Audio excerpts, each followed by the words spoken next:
નમસ્કાર નમસ્કાર નમસ્કાર વિદ્યાર્થી મિત્રો, સ્વાગત છે આપ સૌનું વિદ્યાકુલ ગુજરાતી કોમર્સની સરસ મજાની ચેનલ પર. વિદ્યાર્થી મિત્રો, આજે હું તમારા માટે લઈને આવ્યો છું એસપીસીસીનું મોસ્ટ આઈએમપી ફૂલ ફોર્મનો લેક્ચર. નાનો એવો, બસ 5 મિનિટ માંડ થશે, કારણ કે આખા એસપીસીસીમાં જો એવું છે, વિભાગ બી ની અંદર ફૂલ ફોર્મ પૂછી શકાય, વિભાગ સી ની અંદર ક્યારેક એક સાથે 2 કે 3 ફૂલ ફોર્મ પૂછી નાખે છે. તો अपन को रिस्क क्यों लेने का भाई, આપણે રિસ્ક લેવાનું. હું તમને કહું, વચન આપીને બેઠો છું સ્ટ્રેટેજીના લેક્ચરની અંદર કે ભાઈ એક એવો મુદ્દો કે જે બોર્ડની અંદર પરીક્ષામાં એસપીસીસીમાં પૂછાવાનો છે અને મારે ધ્યાન બહાર રહી જાય એવું નહીં બને, અને હું તમારા ધ્યાન બહાર રહી જાય એવું બનવા નહીં દઉં. એની સાબિતી સ્વરૂપે ઓલરેડી મોસ્ટ આઈએમપી આંકડાનો એક લેક્ચર લાવી ચૂક્યો છું. મોસ્ટ આઈએમપી ફૂલ ફોર્મ જે છે એનો આ લેક્ચર છે, બહુ નાનો છે, ખાસ જોજો. ફટાફટ તમને ખબર પડી જશે કે આખું એસપીસીસી ખંખોળવું ફંફોળવું કે સાહેબ કયા ફૂલ ફોર્મ કરવાના ને કયા નહીં કરવાના, એક ઝાટકે કહી દો ને આ તમારી સમસ્યાનું સમાધાન છે. જોઈ લો, હાલો ચલો, આમાં લખવાનું નહીં, ખાલી તમને જણાવી દઉં છું ફટાફટ સટાસટ. ચાલો, સૌથી પહેલો છે ઈમેલ. ઈમેલનું ફૂલ ફોર્મ શું થાય? Electronic mail. સીસીનું ફૂલ ફોર્મ થાય કાર્બન કોપી. બીસીસી, આ બધા ચેપ્ટર નંબર 5 સીસીના એમાંથી ફૂલ ફોર્મ કાઢ્યા છે. બીસીસી એટલે બ્લાઇન્ડ કાર્બન કોપી. ઈસીએસ એટલે ઇલેક્ટ્રોનિક ક્લિયરિંગ સર્વિસીસ. આરટીજીએસ એટલે રિયલ ટાઈમ ગ્રોસ સેટલમેન્ટ. હવે કોઈને સવાલ એ થાય, સાહેબ અમને આ ફૂલ ફોર્મ તો બોલતા આવડી જાય છે પણ લખવામાં પડે લોચા. તો જો તમને લખવામાં પડે લોચા અંગ્રેજીના સ્પેલિંગમાં, તો આવી રીતે તમે ઉચ્ચારણ પણ લખી શકો. આવી રીતે લખશો તો પણ તમારો માર્ક્સ આવશે, તો પણ પેપર ચેકર માર્ક્સ કાપશે નહીં. એટલે આ આવડે તો આ લખો, આ આવડે તો આ લખો, જે લખો એના માર્ક્સ મળશે. એટલે સ્પેલિંગ નથી પણ આવડતો, પણ ઉચ્ચારણ આવડે છે. ઇલેક્ટ્રોનિક ક્લિયરિંગ સર્વિસ એવું તમને આવડે છે બોલતા, ઉચ્ચારણ લખી નાખો, કોરો નથી મૂકવાનો. ઓકે, એવું નથી કે મૂકવું હશે તો મૂકશે, મૂકી જ દેશે. નિયમ છે કે સ્પેલિંગ નથી આવડતો, ઉચ્ચારણ સ્પષ્ટ સાચા શબ્દોમાં હોવું જોઈએ. તો 100%ની વાત છે કે તમને માર્ક્સ મળી જશે. ડન છે? હાલો, આટલા ફૂલ ફોર્મ થઈ ગયા. ત્યાર પછી આસબા નામ છે, આસબા. એસપી નું પહેલું chapter, application supported by blocked amount. Okay, તો આ આસમાનું ફૂલ ફોર્મ છે. આ પદ્ધતિથી શેરની અરજી તેમ કરી શકો. સેબી આપણી મોસ્ટ ફેવરેટ સંસ્થા જે શેર બજારનું નિયંત્રણ કરે છે. Securities and exchange board of India. OFS offer for sale. IPO જેનું ફૂલ ફોર્મ કહેવાય ઇનિશિયલ. આને હું વંચાય, બરાબર, આને હું બોલી નાખું છું, ઇનિશિયલ પબ્લિક. પબ્લિક ક્યાં બોલતી? Public offer. Initial public offer. FPO follow on public offer. Okay, અને એફપીઓ કહેવાય. સ્ક્રીનશોટ પાડી લેજો ભાઈ. ચાલો ચાલો ચાલો, જલ્દી સ્ક્રીનશોટ પાડી લેજો ભાઈ. ચાલો ચાલો,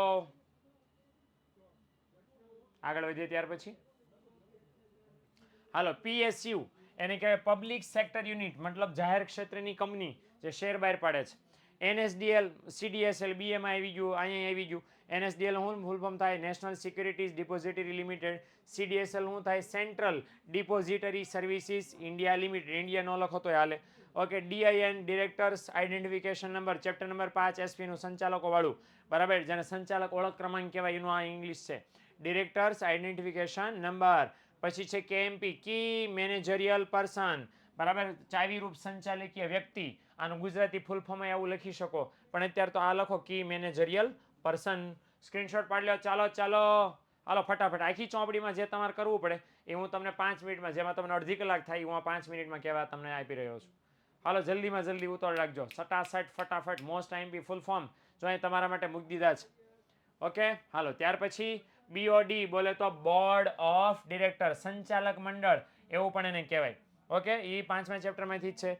ત્યાર પછી કંપનીની સભા, એ કંપનીની સભા નામના ચેપ્ટરની અંદર આપણને આપી છે બધી સભાના નામ. એફએસજીએમ, એફએસજીએમ એટલે first annual general meeting. AGM એટલે એન્યુઅલ જનરલ મીટિંગ. અને ઈજીએમ એટલે એક્સ્ટ્રા ઓર્ડિનરી જનરલ મીટિંગ, અસાધારણ વાર્ષિક સામાન્ય સભા.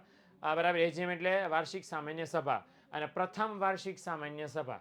આવા આ બધાના ફૂલ ફોર્મ્સ અહીંયા આપણને આપેલા છે. સ્ક્રીનશોટ પાડી લો ભાઈ.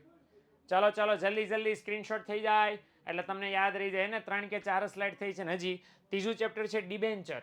એ ડિબેન્ચરની અંદર પણ 2 કે 3 ફૂલ ફોર્મ છે. એ પણ મારે 3 જ છે એકચ્યુઅલી ફૂલ ફોર્મ. એ પણ મારે તમને કહી દેવા છે, એટલે હું હારો જો સુવિધા કરીને જ બેઠો છું. ઓકે, કયા કયા? તો એક તો ડિબેન્ચરની અંદર આવે છે એફસીડી, FCD નું શું ફૂલ ફોર્મ થાય? ફુલ્લી કન્વર્ટિબલ ડિબેન્ચર, એટલે ફુલ્લી કન્વર્ટેડ સંપૂર્ણ રૂપાંતરિત ડિબેન્ચર. પછી આવે PCD, બરાબર, એટલે પાર્ટલી કન્વર્ટિબલ ડિબેન્ચર. અંશતઃ એટલે થોડાક ડિબેન્ચર છે એ શેરમાં પરિવર્તિત થઈ જાય, બાકીના રૂપિયા આપણને પાછા મળે. અને ત્રીજું અને છેલ્લું આ લેક્ચરનું ફૂલ ફોર્મ છે NCD, એટલે નોન કન્વર્ટિબલ ડિબેન્ચર. ડન છે. આ ત્રણે ફૂલ ફોર્મ છેલ્લા લાસ્ટ આટલા કરશો એટલે SPCC ની આખી ચોપડીમાંથી કોઈ બીજું ફૂલ ફોર્મ બાકી રહી જતું નથી. રહી જાય તો એ પૂછાવાનું નથી, આટલા જ ફૂલ ફોર્મમાં જ પૂછાશે. ડન છે. તો આ ફૂલ ફોર્મ મોસ્ટ ટાઈમ બી તમારા માટે લઈને આવ્યો છું. જરાક રિવાઇઝ કરી લેજો, એવું પડે તો ફરીવાર જોઈ લેજો, સ્ક્રીનશોટ પાડી લેજો, પ્રેક્ટિસ કરી લેજો. આ કંઈ ગોખવાની જરૂર નહીં પડે, કારણ કે હિન્ટ તો તમને આપી દો FCD, એટલે ધબાધબી બોલાવી દેવાની છે. સ્પેલિંગ આવડે તો સ્પેલિંગ, નગર પછી મારી જેમ ગુજરાતી જિંદાબાદ ઉચ્ચારણ લખો તો પણ માર્ક્સ તો તમને ફૂલે ફૂલ એકમાંથી એક મળવાનો થશે ને થશે જ. ઓકે, ડન છે. તો આશા છે તમને એ એક નાનો માર્ક્સ પણ ન કપાય ને એના માટેની તૈયારી છે દીકરાઓ, એ હું તમારા માટે લઈ આવ્યો છું. હજી પણ નેક્સ્ટ વિડીયો આવશે, ત્યાં સુધીમાં આવજો, ટાટા બાય, સી યા.